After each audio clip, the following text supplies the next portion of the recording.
আল্লামা সাঈদী যখন মৃত্যুবরণ করলেন তার কিছুক্ষণ পরেই যে ভূমিকম্পটা হলো, এটা কিসের ইঙ্গিত করে? এটা কি আল্লামা সাঈদী কি প্রকৃতপক্ষে আল্লাহ তাআলার প্রিয় একজন বান্দা ছিল? আল্লাহ তাআলা বলেছেন, কদ আফলাহাল মুমিনুন, নিশ্চয় সফলকাম হয়েছে মুমিনরা। আল্লামা সাঈদী মৃত্যুবরণ করার পর জমিনটা কেঁপে উঠেছিল। এখান থেকে বহন করে আল্লামা সাঈদী একজন ভালো একজন ব্যক্তি ছিল। কারণ বুখারী এবং মুসলিম শরীফের মধ্যে বর্ণনা করা হয়েছে, সাআদ বিন মুআজ রাদিয়াল্লাহু তাআলা আনহু, বিশ্বনবী সাল্লাল্লাহু আলাইহি ওয়াসাল্লাম সাআদ বিন মুআজকে অনেক ভালোবাসতেন। তিনি আনসার সাহাবী ছিলেন। তিনি খন্দকের যুদ্ধের সময় একটি তীরবিদ্ধ হয়েছিলেন। তীরবিদ্ধ হওয়ার পর অসংখ্য রক্ত ঝরিয়েছিলেন। রক্ত বের হতে হতে তিনি আল্লাহর ডাকে সাড়া দিয়ে চলে গিয়েছিলেন।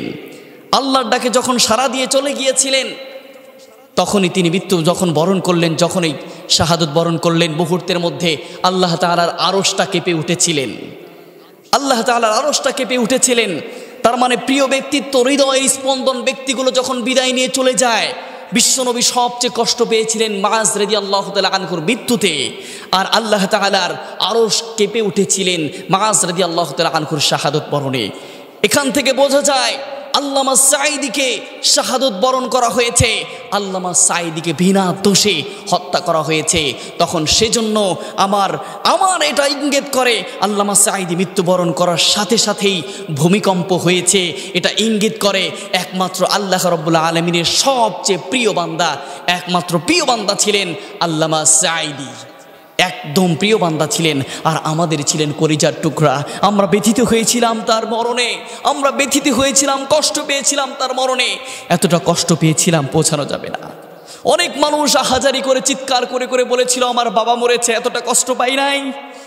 আল্লামা সাঈদী মরেছে, আমার জীবনের সবচেয়ে বেশি কষ্ট আমি পেয়েছি, সবচেয়ে বেশি কষ্ট আমি পেয়েছি। আরে আল্লামা সাঈদী দুনিয়া থেকে বিদায় নিয়ে চলে গিয়েছেন, মনে হচ্ছে একটা নক্ষত্র আমার হারিয়ে ফেলেছি। আর দ্বিতীয় আল্লামা সাঈদী কখনো আমরা কোনো সময় আমরা পাবো না। তার জানাজা, তার গায়েবানা জানাজা হয়েছে। কাবা শরীফে 3 জন ব্যক্তির জানাজা হয়েছে, গায়েবানা জানাজা হয়েছে। তার মধ্যে 3 নম্বরে হচ্ছে আল্লামা সাঈদীর জানাজাটা হয়েছে। আল্লাহ তাআলা এত সম্মান দিয়েছেন, এত সম্মান দিয়েছেন, একমাত্র তার ভালোবেসেছেন শুধুমাত্র একটা কারণেই, কদ আফলাহাল মুমিনুন, মুমিন হয়েছেন, বাতিলের কাছে কখনো মাথা নত করেন নাই। এই জন্যই আমার আল্লাহ রাব্বুল আলামিন সবচেয়ে বেশি ভালোবেসে দুনিয়া থেকে নিয়ে গিয়েছেন।